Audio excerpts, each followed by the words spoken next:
Welcome to episode 78 of the Headspace and Timing podcast, a show brought to you by the Change Your POV podcast network. We've just finished up with a 4-episode series taking a look at suicide during September in order to take advantage of Suicide Prevention and Awareness Month.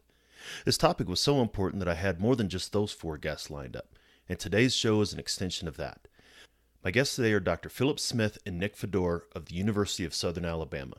We're going to be talking about some new ways to look at suicide and hopefully how we're going to make an impact on it.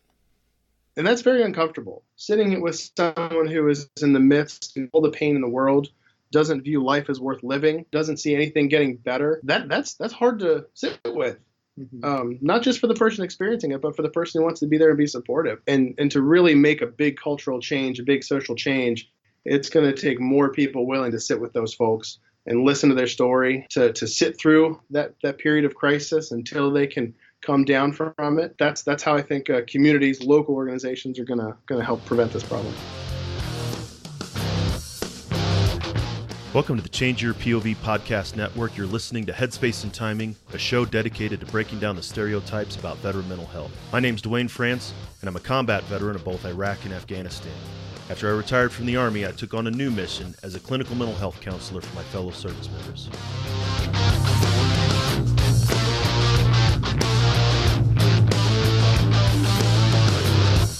If you served in any branch of the military, you're familiar with the M2 machine gun, the 50 cal. It's one of the most effective weapons in the military's arsenal.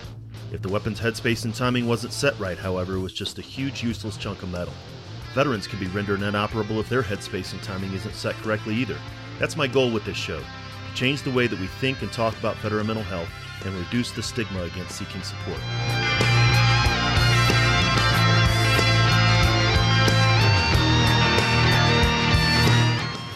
Each week, we'll talk with mental health professionals, veterans, and those who support veterans, service members, and their families. We're going to have real and honest conversations about a topic that most just don't like to talk about, veteran mental health. Let's jump into this week's conversation.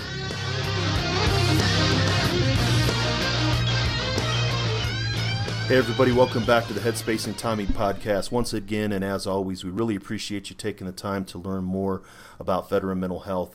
As you know, September is Suicide Prevention Month, and we've just passed the end of September, and we did that short series on veteran suicide. And unfortunately, I had some really great guests that went even beyond the September time frame. So I have a couple of guests here from the University of South Alabama that's going to be talking a little bit more about veteran mental health and veteran suicide. So I'd like to welcome Dr. Phillip Smith and Nick Fodor to the show. Gentlemen, welcome. Hey there. Thank you for having us. No, I really appreciate you taking the time. I appreciate being connected with you, the Veterans Recovery Resources, who we just had on the show recently. You've worked closely with that organization, but also in the wider space in veteran mental health and veteran suicide in particular. But before we get into your work, I'd like to give you an opportunity to kind of tell the audience a little bit about yourself and sort of what you do. So, Phil, if you'd like to go ahead. Sure. So my name is Phillip Smith. I'm a clinical psychologist. I'm an associate professor at the University of South Alabama, as you said. I got my Ph.D. in clinical psych out in Lubbock, Texas, Texas Tech University, and interned at the University of New Mexico Health Sciences Center and the VA hospital out there in Albuquerque. After that, I went up to Rochester, New York, and did a postdoctoral fellowship at the University of Rochester Medical Center's Center for the Study and Prevention of Suicide and their Department of Psychiatry. It's a big research and clinical hub for suicide prevention. And as I said, as an associate professor here at South, I do a lot of work in the understanding and prevention of suicide and related problems. And Nick? Yeah, so I'm a student under Dr. Smith here. So Dr. Smith's my doctoral advisor at South Alabama. So I'm in our clinical counseling psychology program down in Mobile, Alabama. So I'd be interested, first Phil and then maybe Nick, what got you into clinical mental health? What drew you here? and then really what got you interested in working with veterans. Obviously, Phil, this was, you started working in the VA as your internship, and then suicide is obviously an issue. But how'd you get from where you were to where you are now? I'm not even always sure how to answer that question. I'm not sure myself how I got here. I would say that much like a lot of people who get into clinical psychology and counseling, I found myself at an early age one of those listeners, someone who liked to help others and do good by them. And clinical psychology seemed like an area that was well purposed to that. Suicide prevention, interestingly, as that is my research and clinical area of expertise, I kind of gravitated towards that because it was the area everyone else was running away from. Yes. In a lot of respects, clinical psychology and psychiatry don't do a good job, and haven't historically done a good job of attending to the needs of suicidal people. A lot of our research, for example, on clinical trials for psychotherapies for the longest time would actually exclude people who are at risk for suicide. So that ended up with us, a bunch of years later with a bunch of data saying, yeah, CBT works for depression and all these different interventions work, except for we don't know if they work for people who are also at risk for suicide. And we've done a good job more lately of correcting that problem, but I think that sort of represents in the field something of a problem that I, as somebody who, wanting to make the most, do the most good, have the most impact, felt like suicide prevention was an area where that could be done. No, I agree. This is very much a taboo subject. Some of the reason why we're bringing out, we're trying to talk about it as much as we can. One of my earlier guests, Stacy Friedenthal, who's another suicide expert, she said the same thing. Clinicians in my master's program, we weren't taught how to address or create safety plans or acknowledge suicide. It was more about how not to get sued, how to document so that how to do M1 holds and get them out of your office as soon as possible, kind of thing, right? And so it's almost where anytime the word suit, before you even start to say it, it becomes this galvanizing thing. And that's even in the clinical community, much less in the wider veteran community. Well, and to your point, I also am reminded of my very first clinical interview I did as a graduate student. And I remember very vividly the very first thing this guy said to me when he sat down in his chair was, "I'm going to kill myself next week." And I just remember all the very visceral panic-like symptoms I experienced in that moment, and realized just how difficult that was going to be, not just to work through my own stuff and my own fears about how I was going to help this guy, but also how I was going to try to communicate that I was willing to be there with him, willing to work with him on what was a very scary set of thoughts for him as well. So that's kind of one more of the experiences that I've had that have really told me this is the right area for me to be in to help not just suicidal people, but also students like Nick who are really interested and motivated and passionate to do this kind of work. I find that even those who are trained in suicide prevention and suicide assessment, suicide is scary. So when you're sitting with somebody who is expressing the desire to end their own life, a clinician can just lose their clinical skills. So all the things that you know how to do to treat depression or to treat trauma, all those clinical skills, they go out the window because you're so scared and aroused with your client. And I find that with people who are even trained to do suicide interventions. No, and I think that's a great point in that, in a very real way, we know as mental health professionals, in some ways the lives of our clients are in our hands, but in a very real way that's the case there, and that's a very weighty, kind of heavy responsibility, and you're right, it can be pretty unnerving. Mm-hmm.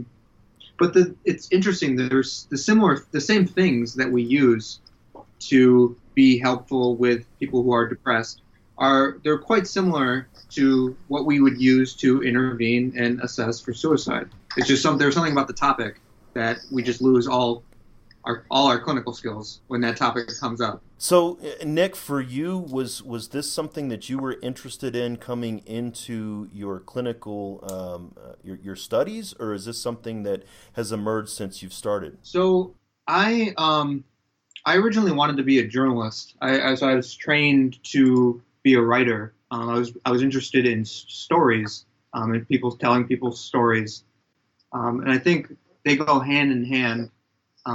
Psychology and doing therapy and being a storyteller. And I guess at a certain point in my journey of trying to be a writer, I just kind of got sick of telling other people's stories. I felt like there's an act of using that journalists engage in, using other people's stories to make some broader point that didn't sit well with me. And I think like Dr. Smith, I had a listener streak in me, so I thought I'd get engaged in listening, and I actually joined a suicide hotline in the city I was living in, actually called the Listening Ear, and I found that I was pretty good at it, for what it's worth. And actually, my first suicidal call was a veteran. I remember it exactly. It was a veteran calling from Camp Pendleton. So guy felt like he couldn't talk to his commanding officers about what was going on. So he decided to call up this number well across the country to talk to a 19-year-old about his struggles. And then I guess since then it kind of led me towards understanding suicide. I think when people think of suicide as this one thing, but each suicide is a very unique story for each individual person, and I like wanting to understanding that story of how people end up at the end of the rope and wanting to attempt. No, I appreciate that. There is the complicated nature of suicide, especially when it comes to veterans. From my standpoint, and both of you have experience with this, that it's not all just PTSD, right? It's not just because I have PTSD that a veteran is suicidal, that there are many, many more complicated factors. At one point in one veteran's life, a trigger could push them to the edge of attempt and not. What do either of you see the differences, perhaps, if there are any, between veterans and the complicated nature of suicide versus those that may have never served? I think, as Nick was saying, everyone arrives at wanting to die by suicide from probably a little bit of a different place. Now, historically speaking, being in the military was actually protective of suicide. Suicide rates were lower.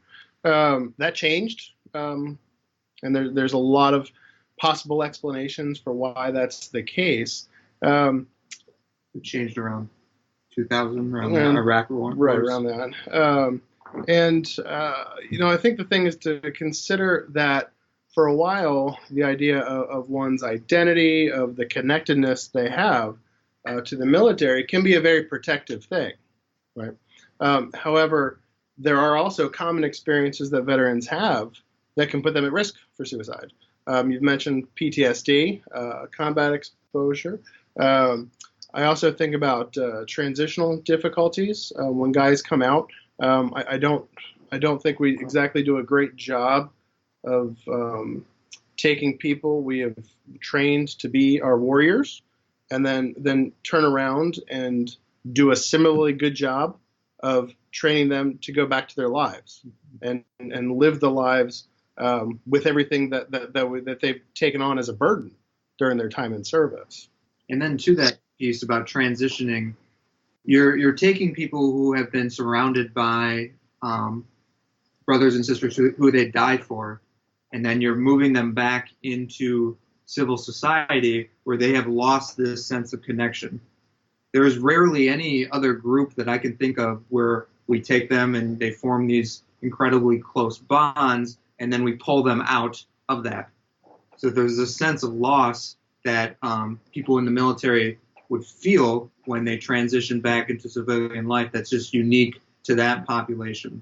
I think something too I've heard said, I like the way it's put, that we went during boot camp and training and then in service, military servicemen and women are trained to do their job together, right? Mm-hmm. They go through it together, they serve together, and then when we bring them back, they have to go through the stresses and difficulties of reintegration alone. Yeah. They have to go through the healing process after they've served by themselves, and that's problematic. And I think definitely that sense of isolation, I heard something similar, Phil, the idea of, humans are herd animals, much like horses are herd animals, right? We're used to social interaction. And if you take a horse and put them in a pasture miles and miles away from every other horse, and they have no herd to attach to, then eventually they will get sick and they will pass away, and they will, pine away, so to speak. And so the very things that would cause a veteran to isolate and sort of separate themselves from that group or any group, that can be detrimental to them too. Mm-hmm. Right, and as with so many things like depression and post-traumatic stress disorder, so many of the very problems that drive the distress and the hopelessness and the psychological pain are the very things that are going to motivate someone to not do the things that would help them get over it, right? Someone who's depressed has no motivation to get out of bed, to make the phone call to their buddy to go do something. Yet, from my perspective as a clinician, when I'm working with someone, those are the things I want that guy to do so that he can begin to live his life a bit more effectively, to get the reinforcers, to get the social connections that are going to help that depression go away. And it's the depression making it less likely he's going to do that. Yeah, the idea of the ones with the greatest need have the least resources to meet those needs, and that can really be a challenge. And now, the two of you, and we were connected to the two of you again, like I said, through the Veterans Recovery Resources. Nick, I had heard that you had done a really great presentation at their peer support symposium. Now probably about a month or so ago, talking about crisis moments, suicide in general, but obviously here we're talking about veterans. I'd like to hear a little bit more about that presentation that you did. Sure. So it was a presentation geared towards peer support specialists and how peer support specialists, veteran peer support specialists, can use theories of suicide. So theories of why suicide happens and when it is most likely to occur to help inform their work with veterans. So I think the thing you're referring to in particular about assessing for risk in a veteran comes from the work of David Rudd called the Fluid Vulnerability Theory. And the idea with the fluid vulnerability theory is that suicide risk is dynamic. And we all actually have a risk for suicide. And it's dynamic in the sense that it changes over time. It fluctuates over time. And when I say that we all have a risk for suicide, what I'm saying is that we all have a baseline risk for suicide. Some people's baseline risk for suicide is just higher than others, and that's determined by kind of the accumulation of the risk factors you think are related to suicide, like trauma, like childhood abuse, like mental illness, and so on. So a person with a bunch of these factors will have a higher baseline risk than a person with, say, less of these accumulated risk factors. Now, the reason that baseline risk is important is that it raises a person's level so that they're close to what's called, think of it like a danger zone, right? If a baseline risk is elevated, a person is just constantly near a danger zone where they're liable for a lethal suicide attempt. And the important part of that is really that suicide risk fluctuates over time. It's very common to sort of think of people as either suicidal or not, and that's just not the way it works. As Nick was saying, any individual person's level of suicide risk it varies over time, and there are a lot of things that can happen to take somebody who has a higher baseline risk and push them over that edge, right? And the thing is about that person, they might get close to that edge, any number of times, and it's really hard to predict. I would almost argue impossible to predict when that person is going to reach that danger zone, when they're going to be a true risk for dying by suicide. So, and one of the things that I have conceptualized, and again, Stacy Friedenthal and I talked about it in our episode, was this continuum of suicide from just vague ideation or really no suicidal thoughts to vague ideation to specific and then making plans and actions.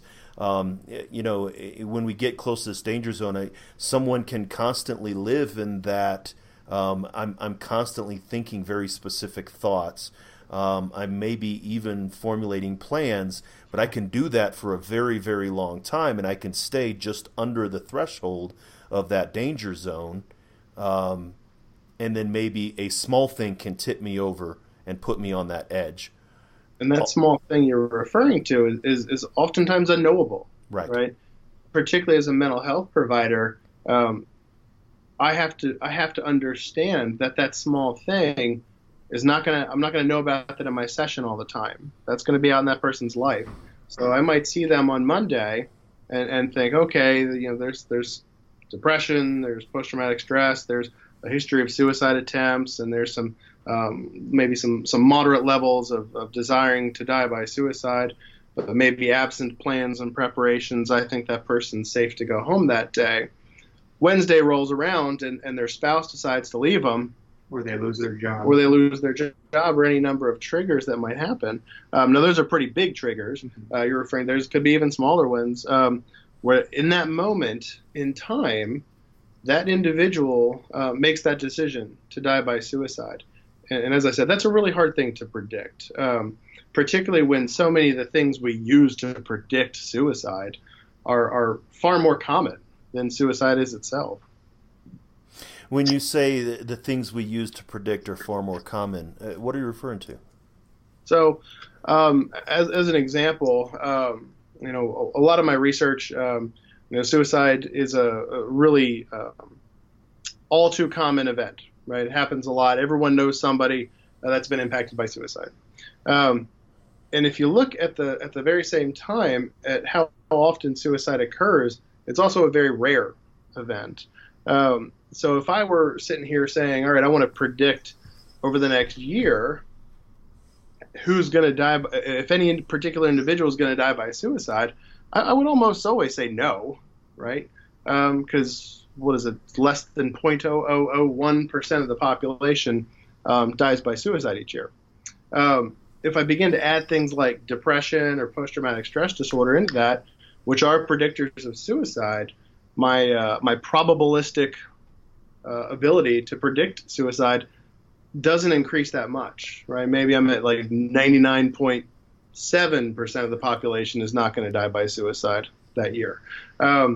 So trying to take an actuarial approach where we're predicting something that doesn't happen as often as the predictors we're using makes it a really difficult thing to do.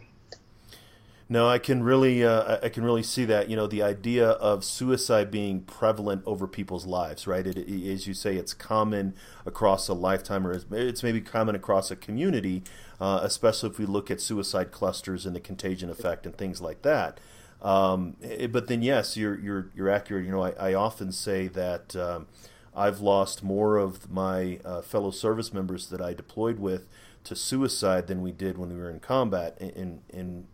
We lost significant in combat, but then also thinking back that I haven't had anybody in my close circle that has really made a fatal attempt in years, right? And so there is this, it is very common, but it's also rare, and that does seem like a paradox. However, I do see veterans who are depressed all the time and with substance abuse all the time and with PTSD and lack of purpose of meaning and all these different factors. Those are all present but there's no telling which one of those or a combination of those will put that veteran over the line into the danger zone. Right. Of all those people you see with those problems, most of them are not going to kill themselves. And perhaps more importantly, of those that, and they all are at greater risk by virtue of all the things you said. And even for those who will go on to make a suicide attempt, knowing when that is the case is just it's really an insurmountable problem in a lot of ways.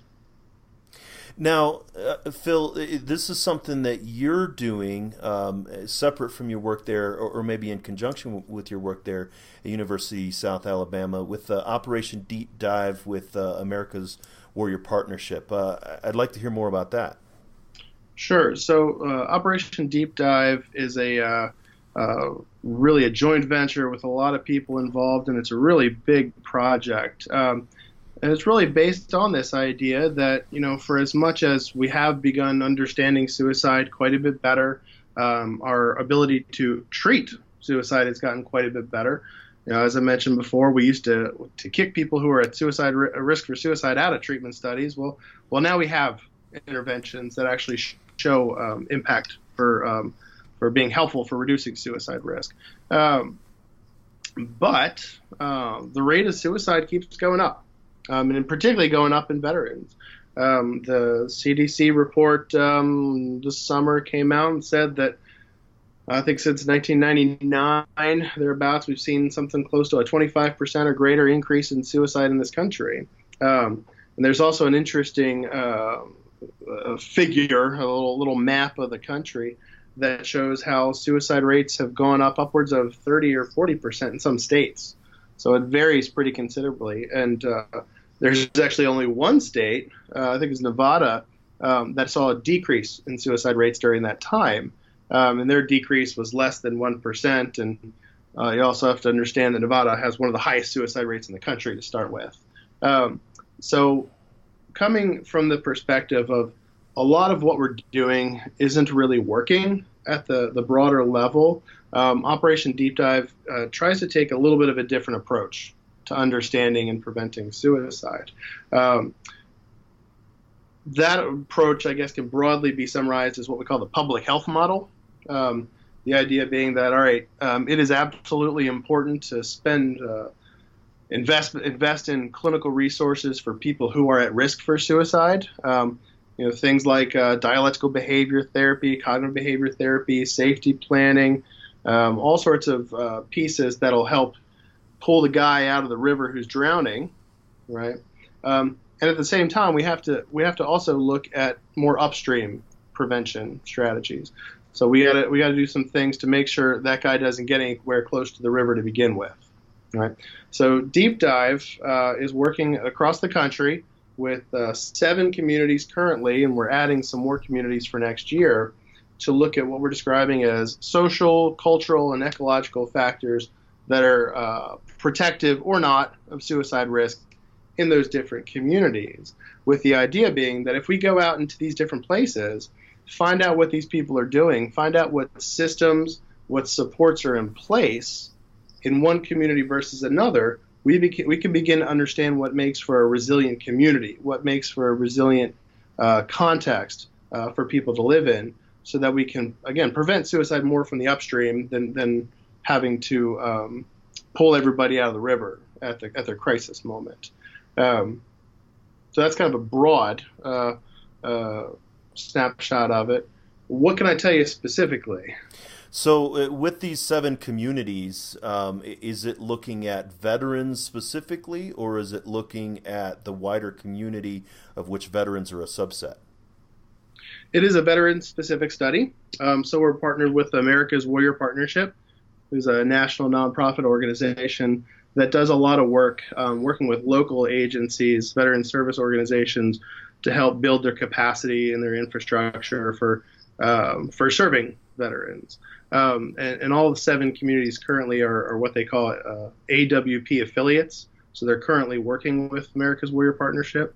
So we will go into these communities and work with their affiliates to help understand their communities, their veteran service communities, quite a bit better. So when you talk about the social, the cultural, and the ecological aspects of what you're looking at, or what Operation Deep Dive is looking at, what kind of factors are you considering specifically? Well, at this point, it's really early in the study to start. So we're really going now, and really this summer we went out and visited each of these sites and did some interviews and did some community meetings to try to understand what was going on in the community, as well as to get some partnerships mobilized so that we can begin to understand more about what's happening and why people are or are not dying by suicide. So right now we're working a lot with local coroners and medical examiners so that they can help us identify veterans who take their own lives, and that we can go in and begin to understand what happened to that guy or girl to end at that point. So we're not only working to understand the different relationships that person had or didn't prior to their death, but we're also looking at different levels of information. We're hoping to go in and understand their mental health care and their medical care. Right now working with the VA and the DoD to try to develop data sharing agreements so that we can begin to understand how they passed through those systems prior to their death. We're working with TransUnion, the financial credit reporting agency, to try to understand the sort of financial picture that person experienced leading up to his or her death.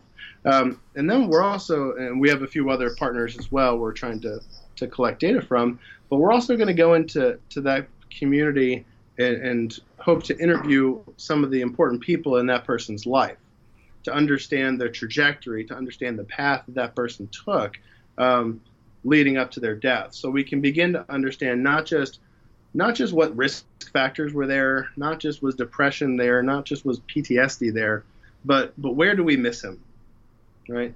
Where were they going and where were they not, and where did they have problems that we could have otherwise had a service or had a person in place that would have derailed that person's trajectory to suicide. It sounds very much like an epidemiological study. What is the maybe the contagion, or what are the factors in each contained location. This is a different way of looking at suicide. We talk about, we need to solve veteran suicide, but veteran suicide is really a lagging indicator of underlying unresolved problems. And that sounds like what Operation Deep Dive is trying to identify as those underlying problems. I would agree with that, absolutely. As a psychologist and someone who really deals with individuals day in and day out, it is my bias to look at what problems, what mental health issues did that person experience. And those are important.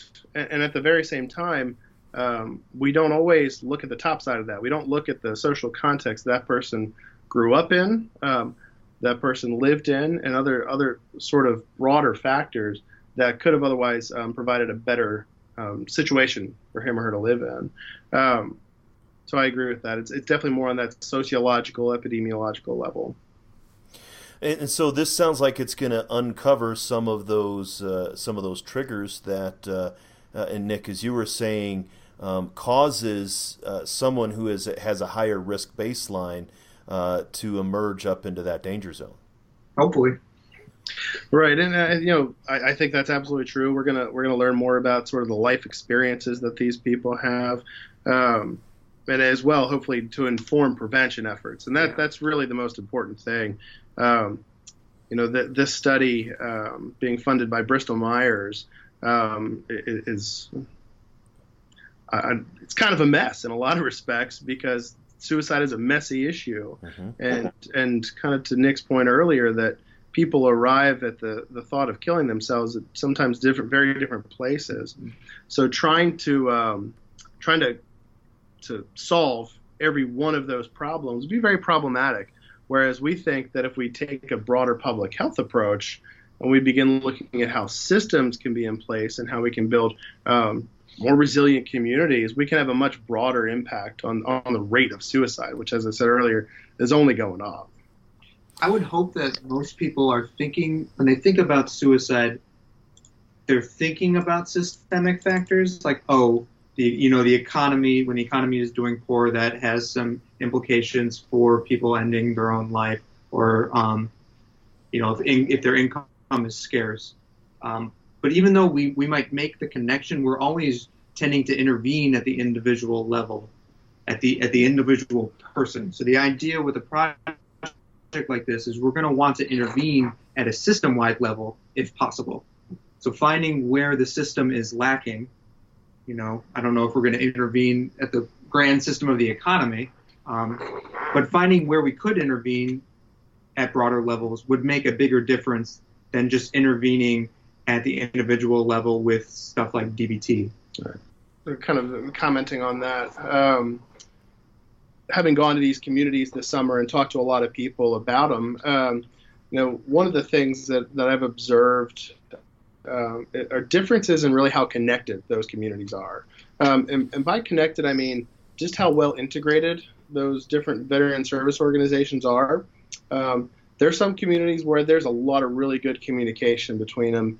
And when a guy gets into trouble and he's at the end of his rope and he's really at risk, there seems to be a lot of people who know each other and are able to make calls and to get that person connected, whether it's the mental health resources or to social service resources or just,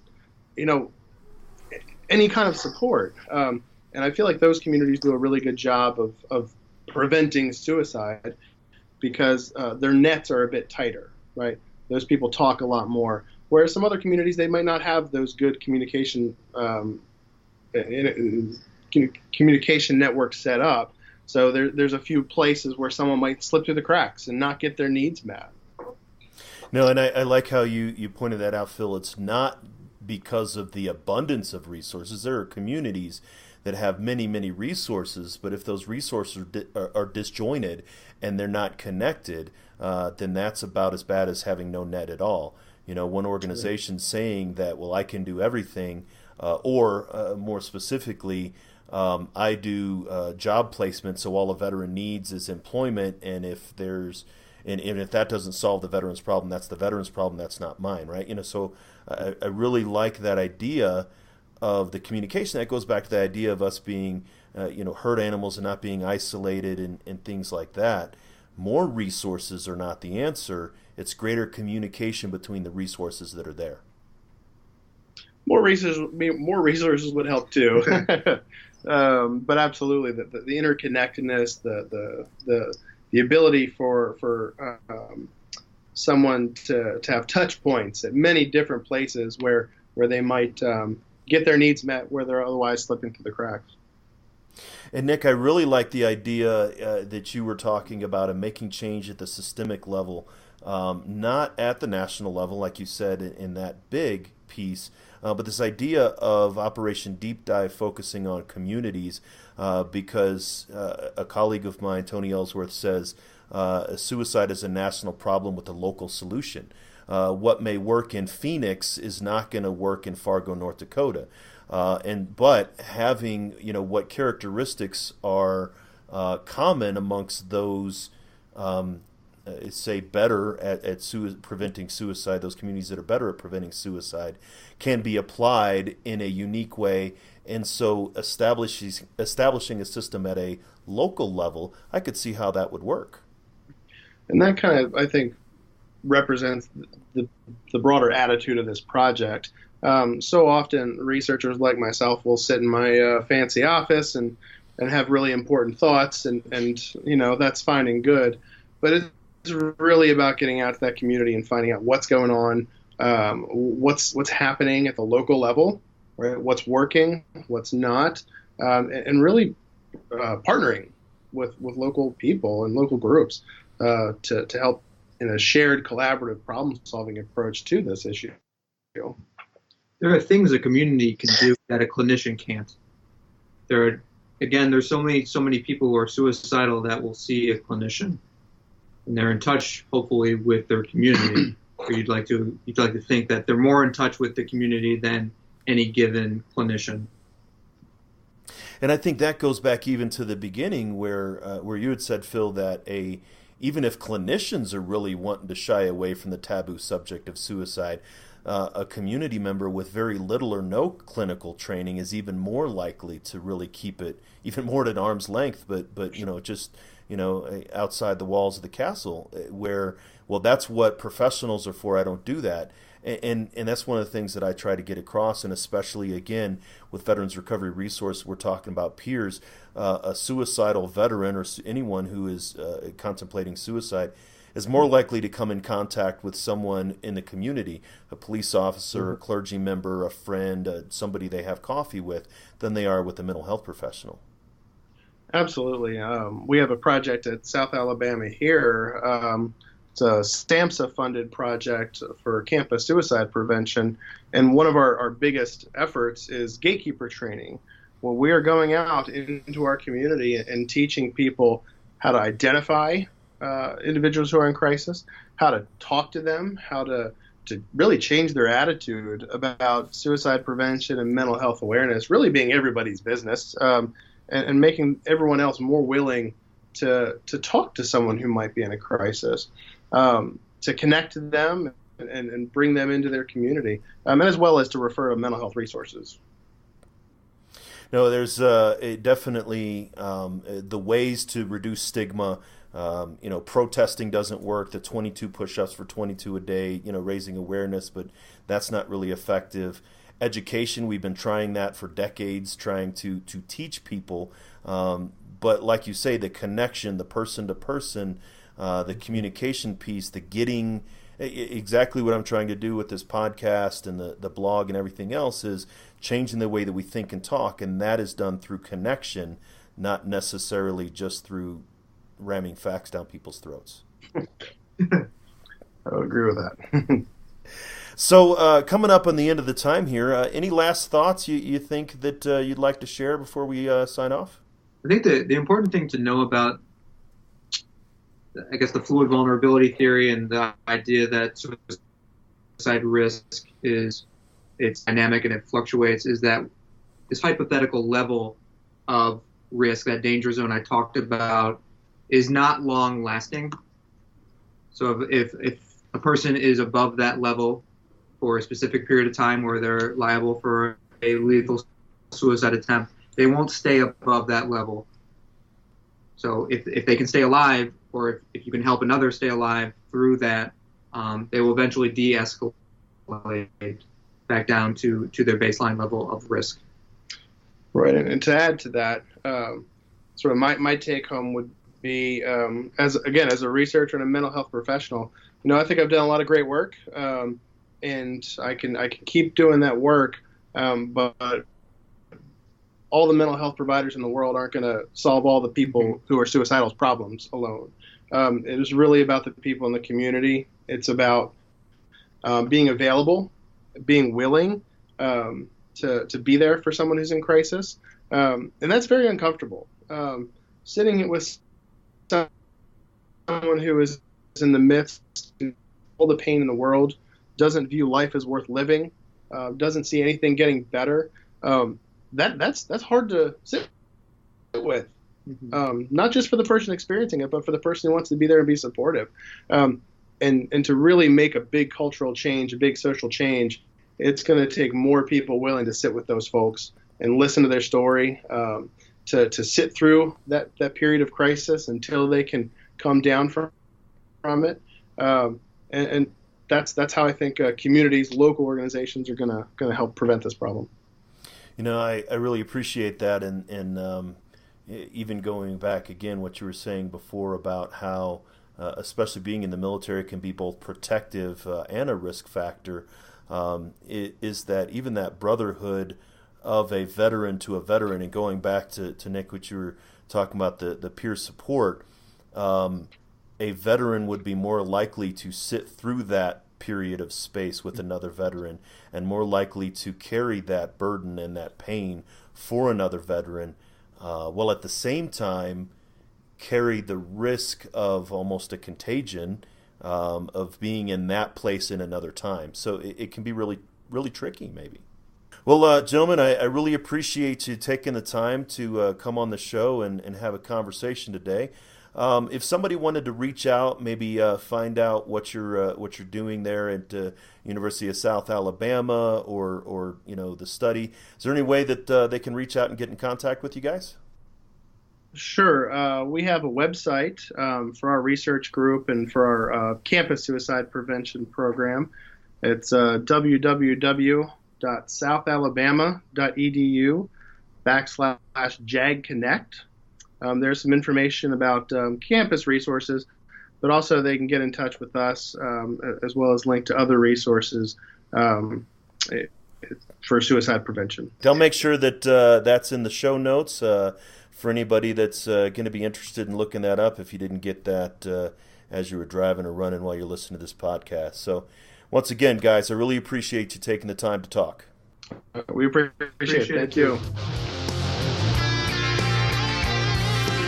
You're listening to Headspace and Timing on the Change Your POV podcast network.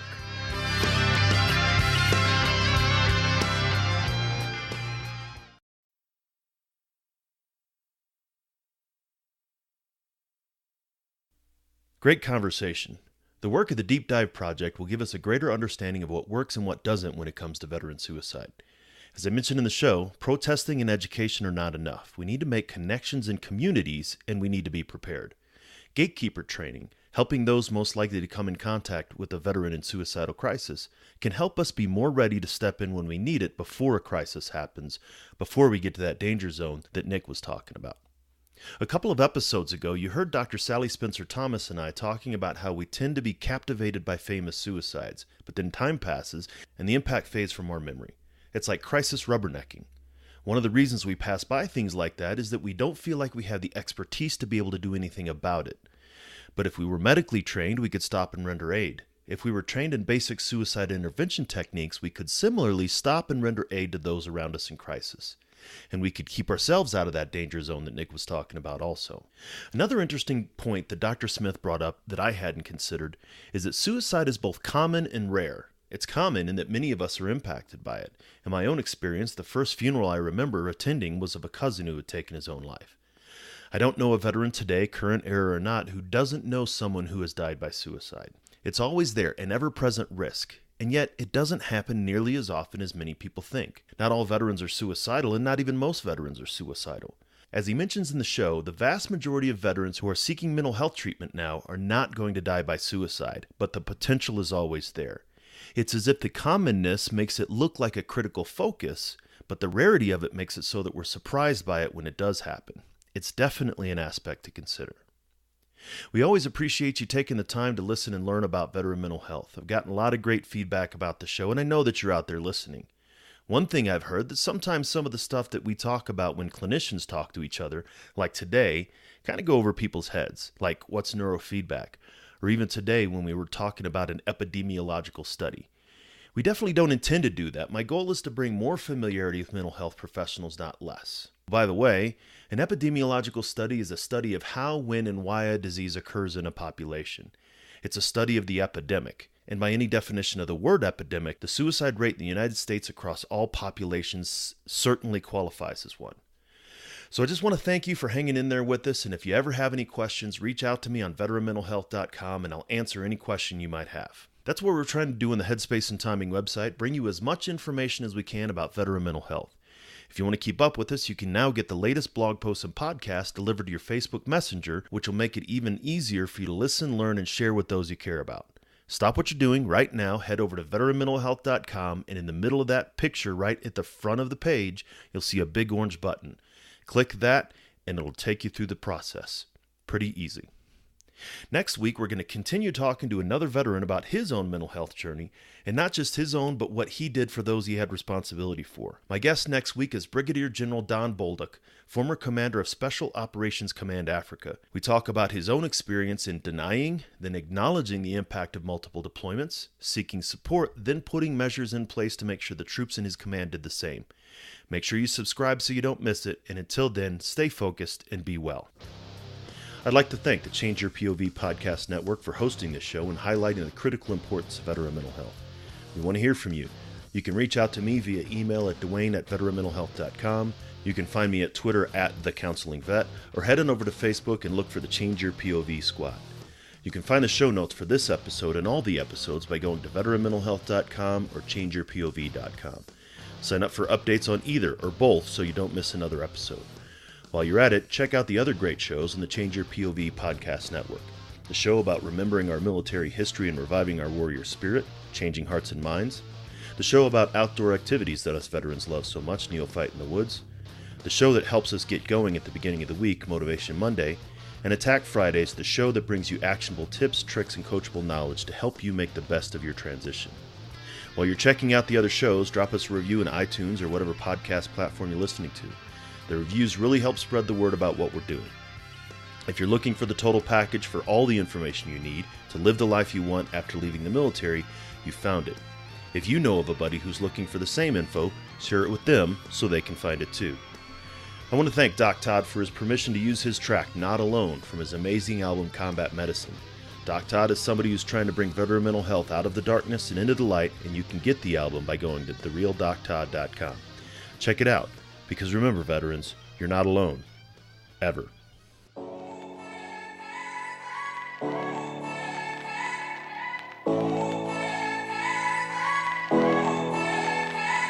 The struggle is real, found a feast and lost a soul. Eventually my drinking, it got out of control. There in darkness I roam, struggling to find home. See, suddenly death didn't feel so alone. 22 a day, destination unknown.